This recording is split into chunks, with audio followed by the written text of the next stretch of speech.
Kaya dili tiaw sir ang pagsugod ninyo gani dako ng kapital ang inyong gibubo.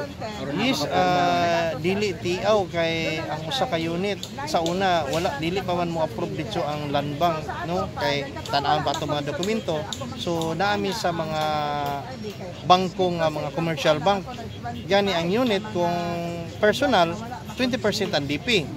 So kung igamiton sa for hire kay di ba gid man dilo kay for hire man gyud kay yellow plate. So 30% ka. So sa 3.8 million, 30% na dako kay almost 1 million kada unit ang among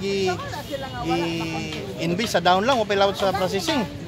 So dili to tiyaw among gibuhat is giprinda na mo among mga yuta, gibaligyan na mo mga jeep, among mga van para lang mo support sa modernization kay mulagi kita ka support man ta sa gobyerno din karon nakurata nga i-suspend.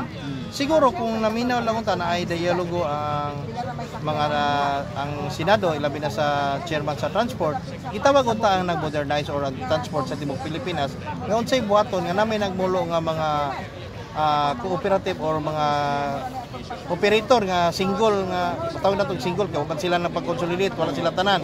So single proprietorship nga pwede pa sila mudagan? Pwede siguro nga idungan na lang dagan ang modernized ug ang traditional jeep kaysa i-suspend. So sir, considering ingon na nakadako inyong mga gasto, for sure niya na sila and yet i-push mo gyud nila kini. Unsay tanan nimo rason ka niya na sir? Sa dito sa Manila na yung mga haka-haka nga istorya pero dili man ta ka-confirm na so, sagol politika, sagol mga dili ta ka prove niya na. So gani karong Pizza City usabang ko sa opisyal sa LTAP kanang Liga ng Transportation operator ng buong Pilipinas. So specialist kita niya na dinhi sa Region 10. So siguro mo feedback ko sa inyo pag ikan ako Manila kay larga man mi kay muna siya ang usang isgutan dito sa kauluhan.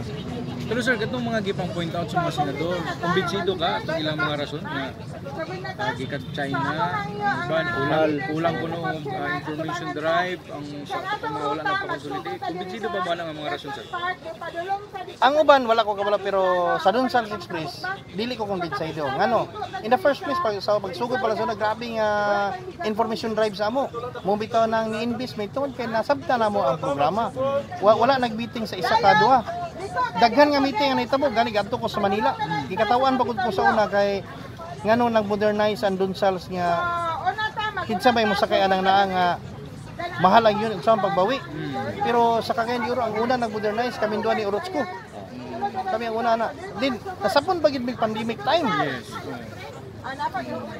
Na karon sa imong mensahe sir sa mga senador. Akong panawagan sa mga senador na kung mahimo ayaw i-suspend ang modernization kay unang-una ang mga pasahero na mo luoy sa gayo gani ang uban may reklamo na gani nga ako nadunggan makita na ako sa Manila nga niingon ang usa ka pasahero nga Senator Chis ano bang gusto mong mangyari ibalik nyo kami sa traditional jeep na maganda kami nagbihis kami naka-perfume kami tapos sa gitna ng daan tumirik yung jeep nag-transfer kami ang hirap sumakay kasi puro punuan ng jeep.